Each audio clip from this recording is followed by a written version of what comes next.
Yes, good morning, class. Good morning.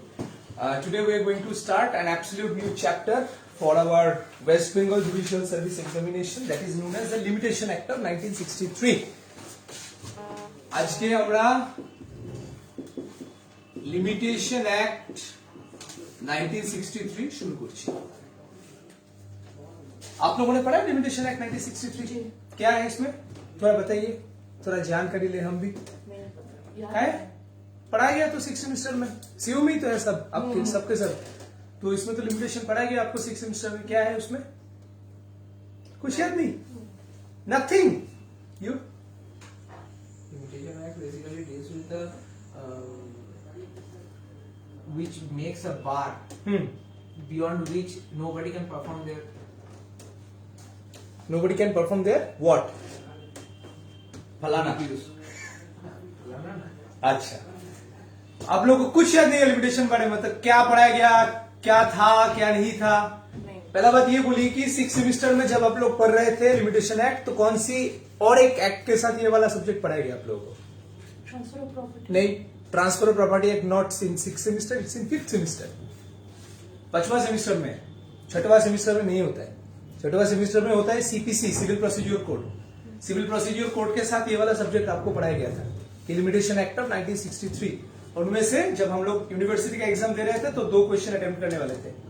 2 question were compulsory from this particular paper. But the thing is that while we are talking about this matter और while we are talking about this subject, जब इस subject की बात कर रहे हैं तो इसको थोड़ा अलग पर्सपेक्टिव से देखना पड़ेगा। क्योंकि सीयू में जो पढ़ा गया वो ठीक है, वो छोड़ दीजिए, वो भूल जाइए। याद ही मत रखिए कि हम कभी पढ़े थे। काहे को ये सब्जेक्ट को आपको पूरा नए तरीके से सीखना होगा। पढ़िए मत, रटिए मत, सीखिए, जानकारी लीजिए कि क्या होता है, क्यों होता है, किस लिए होता है, और इसकी जरूरत क्या है। पहला इसको समझना पड़ेगा कि what is the requirement of this subject, क्या इंपॉर्टेंट क्या है। आप लोगों को सिलेबस के बारे में कुछ पता है? आपको जुडिशियल का सिलेबस क्या होता है, क्या नहीं होता है, पता है आपको? हाँ, मतलब सब्जेक्ट्स पता है कि क्या क्या आएगा, अदरवाइज मतलब चैप्टर्स कैसे है वो नहीं पता। ठीक है, चलिए फिलहाल आज इसके ऊपर बात कर लेते हैं थोड़ा। Limitation act available in both pre and mains.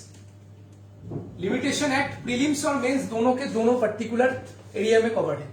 Prelims में इसका मार्क्स डिवीजन क्या आएगा? 20, only for 20 marks. That means 20 MCQ आपको यहां से सॉल्व करना है, ठीक है। और मेंस में ऑप्शनल सब्जेक्ट जो होगा, ऑप्शनल में आपका आएगा इसका 100 मार्क्स। तो इसलिए सब्जेक्ट का वेटेज बहुत बड़ा है, इसको एकदम भी हल्कापन में मत लीजिएगा, वरना यह सब्जेक्ट आपको खुद हल्कापन में ले लेगा। तो हल्के में नहीं लेना है, जो भी करना है ढंगा से करना है, अच्छे से पढ़ना है। तो प्रीलिम्स में कितना आएगा मैडम? 20 मार्क्स। और ऑप्शनल में कितना आएगा मैम? 100 मार्क्स। क्लियर? पहला। अब ये जो पर्टिकुलर्स आज इस जो सब्जेक्ट के ऊपर हम लोग बात कर रहे हैं, पहले इसकी जानकारी लेते हैं कि what this subject actually is known as. क्या होता क्या है इसमें? की होना है what is limitation act. You people know Bengali? Yes. Means you can communicate in Bengali? No. But you understand? Yeah. Very good. You also understand? Great. No issues. মানে বললে বুঝতে পারবে তো? बस बोलते पारबे ना? No issues, ठीक है। Bilingual. हिंदी और बंगाली इंग्लिश सब मिला के कर लेंगे, क्या दिक्कत है? No issues. যখনই আমরা লিমিটেশন অ্যাক্ট নিয়ে কথা বলবো, whenever we will be talking about the subject limitation act, पहला बात सर पे बैठा लीजिए कि ये एक ऐसा सब्जेक्ट है जिसके बगैर हमारे इंडियन कानून सिस्टम चल नहीं सकता। एक ऐसा सब्जेक्ट है। क्यों? लिमिटेशन, पहले सब्जेक्ट की लैंग्वेज को समझिए। लिमिटेशन के साथ सबसे क्लोज शब्द कौन बैठते हैं? What is the closest word? Limit. Very good. तो that means limitations means limit. Limit of what? Limit तो हो गया, फिलहाल हमने बात कर ली कि this is a limit. What is the limit is all about? Limit ta ki? Keno? Kothay? First you need to understand this. Let's take a practical example. What is your name, ma'am? Daraksha. Daraksha. And what is your name, ma'am? Rahila. Rahi. Okay. Somehow I believe Daraksha and Rahila. Rahila. Rahila. Okay, fine.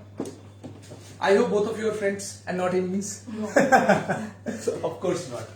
Well, it must not be. हम लोग सोच रहे थे कि आप लोग दोनों दोस्त हैं, ठीक है। आपने राहिला से 1 करोड़ रुपया उधार लिए थे। 1 करोड़।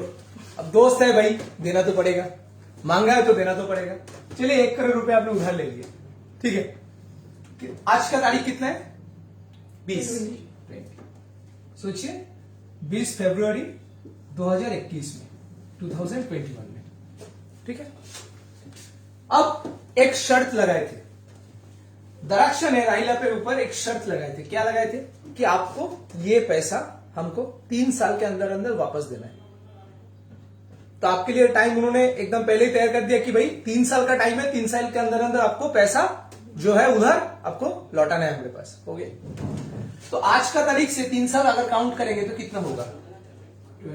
20 फरवरी 2024, है ना। दराक्षा ने पैसा नहीं लौटाया और राहिला ने भी ये बात भूल गया कि दराक्षा ने पैसा उनको नहीं लौटाया। बहुत बढ़िया। पैसा किसका है? राहिला का। उसने तो दिए थे, उसमें भूल गया कि भाई उन्होंने पैसा उधार लिए थे। दराक्षा में मौका देख के भाई छोड़ दे, वो भूल गया तो उसकी याद मत दिला, पैसा नहीं देना पड़ेगा ना, भूल गया, छोड़ दे। बहुत बढ़िया। अब इसी पर में काट गया आपका बीत गया 20 साल। अभी चल रहा है 2021। अब आज का डेट आ गया 20 फरवरी 2041। सडनली राहिला केम टू नो, उसको याद आ गया, गजनी जैसा फील हो रहा था पहले अभी फील हो गया कि भाई 1 करोड़ रुपया उधार चुकता करना है, किसे? दराक्षा से। लेकिन क्या वो कर सकता है? हाँ वो कर सकता है, लेकिन द प्रॉब्लम इज दैट, अब देखिए इस प्रैक्टिकल सिचुएशन को फिर समझिए। राहिला दराक्षा के घर में गया, जाके बोला कि भाई तूने मेरे से 1 करोड़ रुपया उधार लेके बैठा है, वो भी इतना साल पहले, चल अब वो पास कर, अभी वो वापस दे हमको। दराक्षा ने बोला पैसा? किसका पैसा भाई? क्या बात का पैसा? किस बात? किसके पैसे? क्या पैसे? हमने कब से तुमने लिए उधार? झूठ बोलता है तुम, झूठ बोलता है। इसने बोला यार इतना बड़ा नमक हराम, पैसा ले लिया उसके बाद भूल गए। बोला नहीं मैंने नहीं भूला, मेरे पास सब याद है, मैंने तो तेरे से इतना भी याद है कि मैंने तेरे से 1 पैसा भी नहीं लिया। अब जाके बेचारी फंस गई, क्या कर सकते? अच्छा एसी ऑन कर दे क्या? नहीं। ओके। अब जाके घबरा गई कि क्या हुआ भाई, 1 करोड़ रुपया मेरा चूना लग गया तो मेरा पैसों का।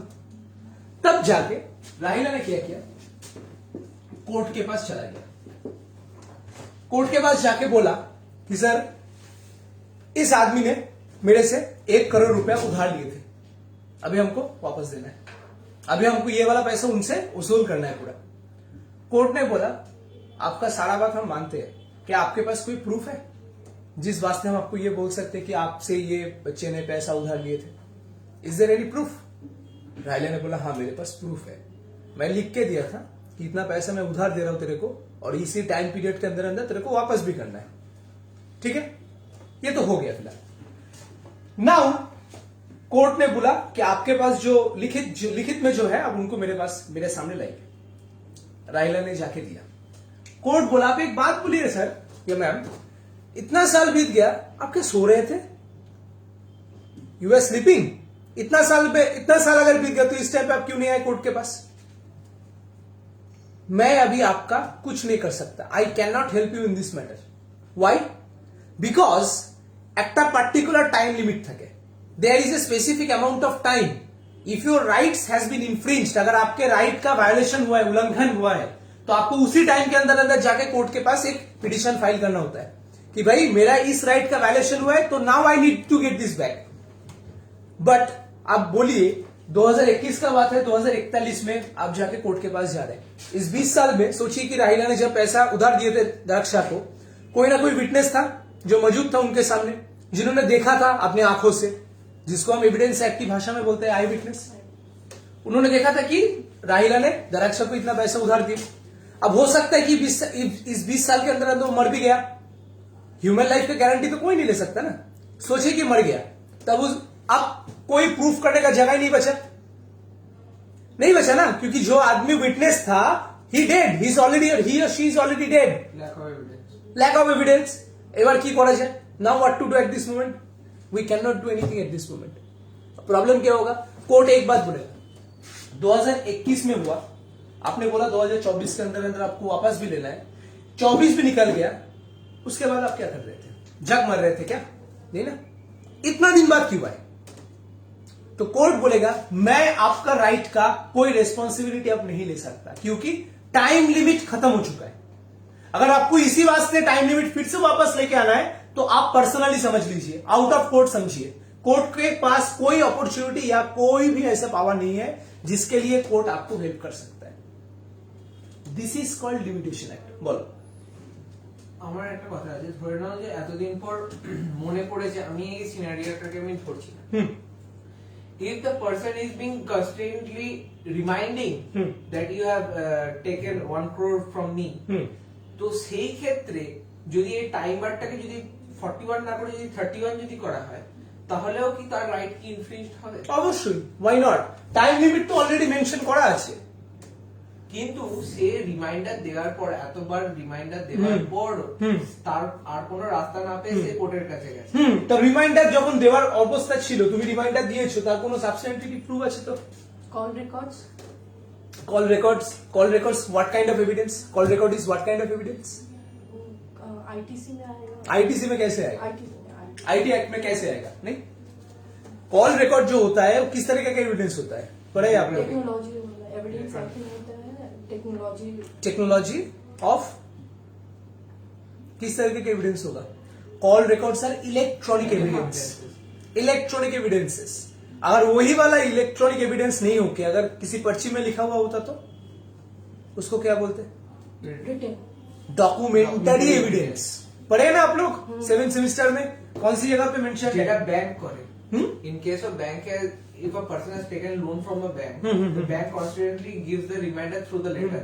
That is a documentary evidence. Absolutely. So in this case, while the situation is going on, अब ऐसे सिचुएशन आ गया तो इसी मोमेंट में क्या हुआ? आपका भाई 20 साल निकल चुका है, कोर्ट बोलेगा कि मैं आपका कुछ नहीं कर सकता। क्यों? कॉल रिकॉर्ड्स में भी कुछ नहीं है। अगर कॉल रिकॉर्ड्स है कि फिर भी आप पहले क्यों नहीं गए? मेरे को बस आप इतना बात बोलिए कि जो भी है मैं आपका हर बात मानने के लिए तैयार हूँ, आप पहले क्यों नहीं आए मेरे पास? पर्सनली जैसे बोला था कि जैसे अब बोला कि 20 इयर्स के बाद आ रहे हैं। अब 20 साल में बोलिए जो दस्तावेज है, जो कुछ लिखित है, हो सकता है उसमें कीड़ा भी काट दिया, मच्छर वच्छर पूरा नष्ट हो गया, उसका डिस्ट्रॉय हो गया, तो वो वाला एविडेंस असली है या झूठा, इसको हम कैसे साबित करेंगे कोर्ट के सामने? কোনটা? একটা ডকুমেন্ট 20 বছর আগে একটা পেপার 20 বছর আগে যা ছিল 20 বছর পরে কি সেম থাকবে? থাকবে না তো, নষ্ট হতে থাকবে তো আস্তে আস্তে। তো এবার after 20 years if you came in front of the court and if you are asking to court to examine the entire document, the court can say कि भाई ঠিকই বলছিস, everything is right, but whether this document is original or it's fake, how do I understand? আমি বুঝবো কি করে? সেটার জন্য ফরেনসিক। ফরেনসিক অ্যাবসলিউটলি, কিন্তু পেপারটা যদি অবস্থায় খারাপ থাকে তখন 20 ইয়ার্স এগোর পেপার কি করে আমি ফরেনসিকে পাঠাবো? সেটার জন্য যদি একটা কপি যদি থাকে ওই ডকুমেন্ট, অত জটিলতায় গিয়ে তো লাভ নেই। কপি আমি কোত্থেকে কপি করবো? কোত্থেকে আমি তুলবো? কোত্থেকে বল? Give me a suitable definition of this matter. আমি কোত্থেকে কপিটাকে তুলবো? Where should I? ठीक है, I will make you understand later on. चीज कुछ समझ में आ रहा है क्या? ऐसी सिचुएशन में कोर्ट बोलेगा कि मैं आपका हेल्प नहीं कर सकता, आउट ऑफ कोर्ट समझिए, आपका प्रॉब्लम आप समझिए। This is the help of this is the purpose of limitation act. आपके राइट को डिस्ट्रॉय नहीं करते, आपको इतना सा बता देते हैं कि अगर आपको राइट वापस लेना है कोर्ट से, you have to come within a specific amount of time. और अगर आप लोगों को याद है तो देखेंगे कि जब आप लोग ये लिमिटेशन एक्ट पढ़े थे, 2 लैटिन मैक्सिम का हेल्प था उधर, इंटरेस्ट रिपब्लिकाई उट सिट फिनिश लिटियम एंड विजिलेंटिबस नॉट डॉनमेंटिबस जुड़ा सबविनियंट। कुछ याद नहीं आ रहा है? पूरा सर के 1 किलोमीटर के ऊपर से जा रहा है, होगा तो। श्याम मंजर में कौन पढ़ाते थे आप लोगों को? मतलब ये वाला सब्जेक्ट कौन पढ़ाया? वो भी याद नहीं। कॉलेज ही नहीं जाते। कॉलेज नहीं जाते, हाँ ठीक है, जाना भी नहीं चाहिए। बिग बॉस हाउस है, कॉलेज नहीं है, वो बिग बॉस हाउस है। अपना कॉलेज है इसलिए हम खुद पता है हमको। एनीवे ठीक है, जो भी है। पहला बात बोली कि बैकग्राउंड कुछ समझ में आया? This is the entire matter is all about. अगर ये सेम कंडीशन किसी प्रॉपर्टी को लेके हो, सपोज 1 करोड़ पैसा देगा किसी प्रॉपर्टी को लेने के लिए, Same. और वहाँ पे अगर कोई टाइम लिमिट ना हो, बहुत इयर्स बीत गए हो, तो उस कंडीशन में सेम प्रॉपर्टी हो या कोई पैसों का बात हो, जहां पे एक ट्रांजैक्शन हो रहा है, whatever the situation, no matter whatever the situation is, if you have crossed a certain amount of time, अगर आप देखेंगे लिमिटेशन एक्ट का बेयर एक्ट अगर आप खोलेंगे तो पीछे देखेंगे एक शेड्यूल दिया हुआ है। एक शेड्यूल में पूरा बता दिया गया है कि इस टाइम से लेके इस टाइम के अंदर अंदर आपको आके कोर्ट के पास एक याचिका फाइल करना है। अगर आप वो टाइम लिमिट छोड़ के आ गए तो कोर्ट आपकी कोई मदद नहीं कर सकता, आपको कोई हेल्प नहीं कर अगर कोई कॉन्ट्रैक्ट में टाइम लिमिट ना हो, no contract shall not be made out of the time. एक टाइम डेफिनेटली होगा। अब देखिए बेयर एक्ट, एक बार बेयर एक्ट खोलिए उसका, जस्ट गेट एकदम पूरा पीछे चले जाइए, इसका पूरा पीछे चले जाइए, इसको खोलिए ये वाला जगह से। सी देयर इज अ शेड्यूल, ये वाला शेड्यूल का शुरुआत होता है यहां से। कोई टाइम मेंशन किया है? ये एब्सोल्युटली देखिए 3 years, 3 years, 3 years, 3 years, 3 years, 3 years, 3 years, 3 years, ऐसे ऐसे टाइम मेंशन हुआ है। ठीक है, अगर आपके पास मौका है और आप उस मौके का सही से इस्तेमाल नहीं करते तो कोर्ट आपकी कोई मदद नहीं कर सकता।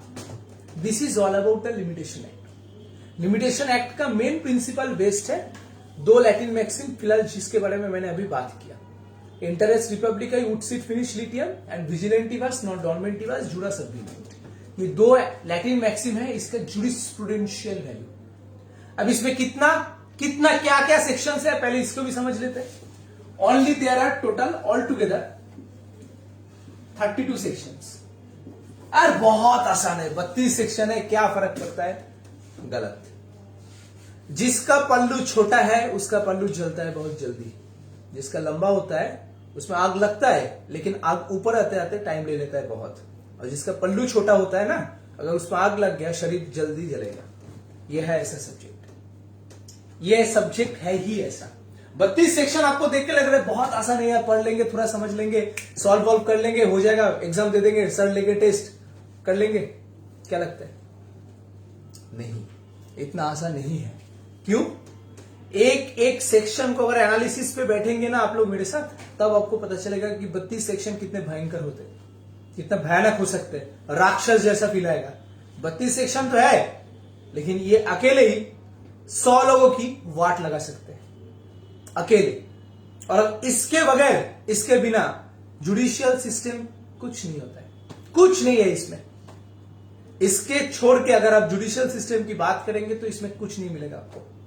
32 सेक्शन आपकी, मेरी, कोर्ट की, जज की फाड़ दे सकते हैं। पूरा बोलते हैं ना, जैसे हिंदी में हम लोग का एक शब्द होता है पूरा फाड़ के रख देंगे, ऐसा फील होगा ये।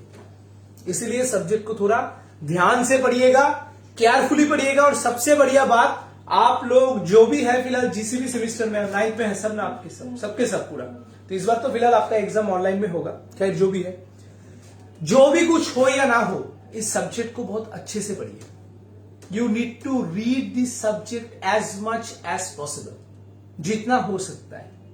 अब अभी नेक्स्ट क्लास में जब आएंगे तब फिर और बात करेंगे इस सब्जेक्ट के ऊपर। आज के लिए इतना ही, थैंक यू।